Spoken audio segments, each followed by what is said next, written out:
How often do you sit down to study, but you just can't get into it? You keep glancing around the room, your chair's uncomfortable, and the lighting's hurting your eyes. Your environment has a massive effect on how well you revise. And fixing your study space is a lot easier than you think. I'm Rob, a computer science teacher with over 10 years of experience. And in this video, I'm going to walk you through everything you need to create a space that helps you rather than fight against you.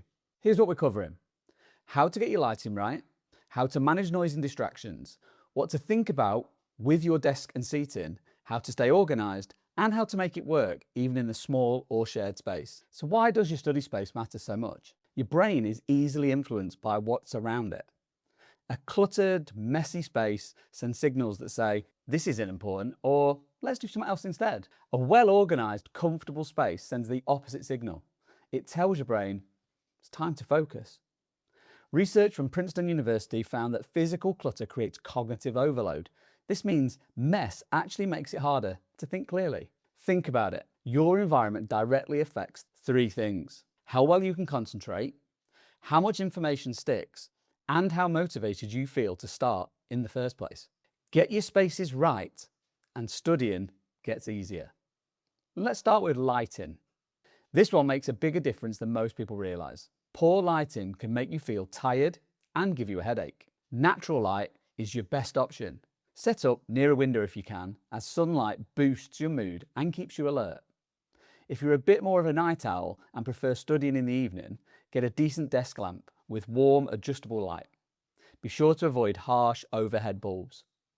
And if your room is dark, a daylight lamp can really help, especially in the winter. One quick tip: position your light source to the left if you're right-handed, and to the right if you're left-handed. It stops shadows falling across your work.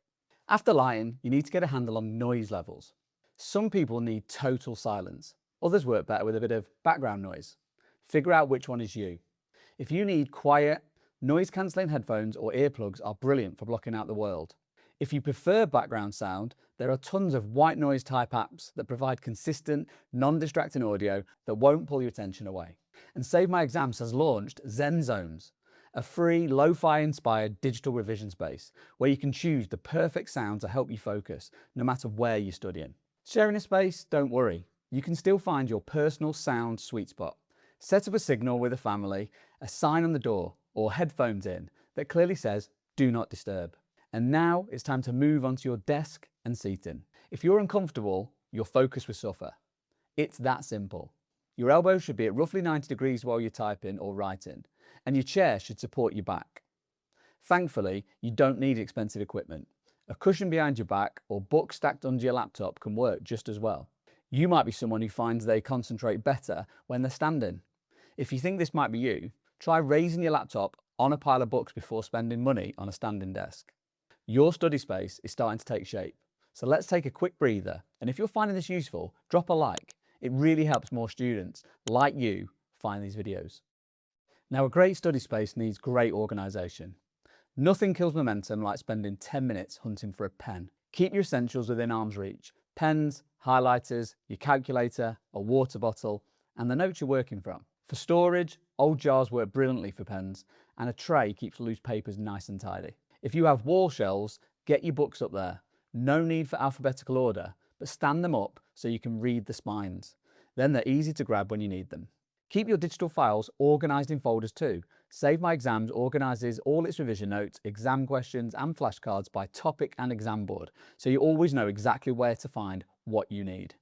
And when it comes to your tech, sort it before you sit down, not halfway through a session. Make sure your device is charged and your Wi-Fi is stable. And get your screen to eye level using books or a laptop stand. Perhaps most importantly, put your phone on Do Not Disturb and move it out of arm's reach. Even having it face down on the desk isn't enough. Across the room, or out of the room, is better. I think that's the main study space sorted. You're nearly there, but let's talk about conditions. Fresh air keeps you alert, so open a window if you can, or use a small fan.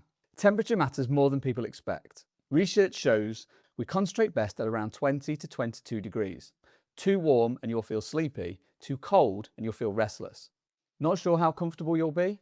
Keep a jumper or blanket nearby so you're not going to get up every 10 minutes. Some students even use a specific scent, like a candle or an essential oil, while they're studying. Over time, it becomes a cue for focus. It sounds a bit odd, but it really works to get you into the zone. It's really important to make your study space somewhere you actually want to spend time. A few meaningful touches go a long way. A photo, a motivational quote, or a small plant can make a real difference to how a space feels. Just don't overdo it. Too much decoration becomes distracting. Keep it simple and intentional. And you can still add a touch of personalisation in a shared or even small space. A bedroom corner, a kitchen table, or a library can be turned into a spot where you want to spend time and study. In a bedroom, face away from your bed. Use a clip-on lamp. Keep supplies in a drawer or basket nearby, and keep looking at that motivational quote on your notice board. At a kitchen table, pop some succulents in eye view. Use a tray to keep everything together and pack it away after each session so it doesn't merge into the rest of your home life. In a library, arrive early to claim a good spot near a window, somewhere away from high traffic areas, and bring everything you need so you're not constantly getting up and losing your flow. Now you're ready to create your ideal study space. So let's pull it all together. Good lighting is one of the easiest and most effective changes you can make. Match your noise level to how you actually work best. Keep your essentials organised and within an arm's reach. And sort your tech out before you start and get your phone out of sight.